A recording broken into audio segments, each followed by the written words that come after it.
നല്ല മാങ്ങക്കറിയാണ്.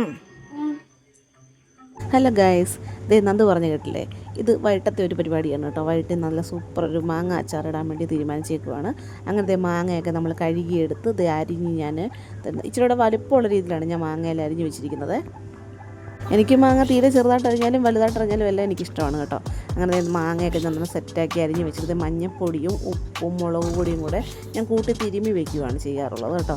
അങ്ങനെ ചെയ്യുമ്പോഴത്തേനും അത് കുറച്ച് നേരം കഴിയുമ്പോഴത്തേക്കും അതിൻ്റെ നീരെല്ലാം ഒന്ന് ഇറങ്ങും. അപ്പോൾ ഒരു അരമണിക്കൂർ ഞാൻ റെസ്റ്റ് ചെയ്യാൻ വേണ്ടി വെക്കുന്നുണ്ട്. അങ്ങനെ ചെയ്തിട്ട് ഉപ്പും മഞ്ഞൾപ്പൊടിയും മുളക് പൊടിയും കൂടെ ചേർത്ത് വെക്കുകയാണ്. എന്നിട്ട് കൈ കൊണ്ട് തന്നെ എല്ലാ ഭാഗത്തും മുളക് പൊടിയെല്ലാം അതിൻ്റെ പൊടികളെല്ലാം എത്തുന്ന രീതിയിൽ നല്ല രീതിയിൽ തന്നെ തിരുമ്മി എടുത്തൊരു അരമണിക്കൂർ ഞാൻ റെസ്റ്റ് ചെയ്യാൻ വയ്ക്കുവാണ്.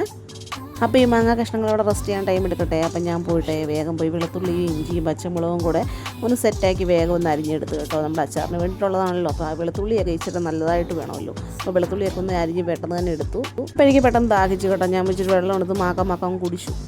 ഓഫീസിൽ നിന്ന് ഡ്രസ്സ് പോലും മാറാതാണ് ഈ അച്ചാറിടാൻ വേണ്ടിയിട്ട് നിൽക്കുന്നത് കേട്ടോ. നന്ദുനോട് ഞാൻ പറഞ്ഞത്, നന്ദു എനിക്ക് ഇച്ചിരി വെളുത്തുള്ളിയൊക്കെ പൊളിച്ചിടാന്ന് പറഞ്ഞു, എനിക്ക് പഠിക്കാനുണ്ടെന്ന് പറഞ്ഞ് പോയതാണ് കേട്ടോ. അപ്പോൾ അത് അരമണിക്കൂറിന് ശേഷം ഞാൻ അച്ചാറിടാൻ വേണ്ടി പോവാണ്. ആ സ്റ്റൗ കത്തിച്ചു, ചീഞ്ചട്ടി അടുപ്പിലേക്ക് വെച്ചു. എന്നിട്ട് നല്ലെണ്ണ ഒഴിച്ചു കഴിയുമ്പോൾ നല്ലെണ്ണ ഒന്ന് ചൂടാക്കി കഴിയുമ്പോൾ തന്നെ കടുക് ഇട്ടു. തൊട്ട് പുറകെ തന്നെ ഉലുവായും എൻ്റെ കൂടെ ഇടുന്നുണ്ട് കേട്ടോ. ഉലുവായും ഇട്ട് അതൊന്ന് മൂത്ത് പൊട്ടിയതിന് ശേഷം അടുത്ത് ഞാൻ ഇടുന്നത് വെളുത്തുള്ളി ഇഞ്ചിയും പച്ചമുളകും കൂടെ അരിഞ്ഞ് വെച്ചത് മൂന്നും കൂടെ ഒരുമിച്ചാണ് ഞാൻ ഇടുന്നത് കേട്ടോ. മൂന്നും കൂടെ ഒരുമിച്ചിട്ട് അത് ഗോൾഡൻ ബ്രൗൺ ആവുന്നത് വരെ ഇങ്ങനെ വഴറ്റിക്കൊണ്ടിരിക്കുന്നു കേട്ടോ. നമ്മുടെ അച്ചാറിന് വേണ്ടിയിട്ടുള്ള ഈ ഐറ്റംസ് ഇവിടെ കിടന്ന് നല്ല രീതിയിൽ അങ്ങോട്ട് ഗോൾഡൻ ബ്രൗൺ നിറമാകട്ടെ. എന്നിട്ട് മാങ്ങാതാണ്ട് എല്ലാം റെഡിയാക്കി സെറ്റാക്കി വെച്ച മാങ്ങയും കൂടെ അതിലേക്ക് തട്ട് ചെയ്ത് കൊടുത്തിട്ട് ഞാനെല്ലാം ഒന്ന് കൂട്ടി യോജിപ്പിക്കുകയാണ് ചെയ്യുന്നത്. അടുത്ത് നമ്മുടെ വിനാഗിരി ഒഴിക്കുകയാണ് ചെയ്യുന്നത്. വിനാഗിരി ഒഴിച്ചതിന് ശേഷം കായപ്പൊടിയും കൂടെ വിതറുകയാണ് ചെയ്യുന്നത്. ഞാൻ സാധാരണ വെളുത്തുള്ളി ഇഞ്ചിയെല്ലാം വഴറ്റിയതിന് ശേഷം മുളക് പൊടി ഇട്ട് വിനാഗിരി ഒഴിച്ചിട്ട് മാങ്ങ കഷ്ണങ്ങൾ ചേർക്കുകയാണ് ചെയ്യുന്നത്. ഇത് ഞാനൊരു വെറൈറ്റിക്ക് ചെയ്ത് നോക്കിയതാണ് ഇങ്ങനെ കേട്ടോ.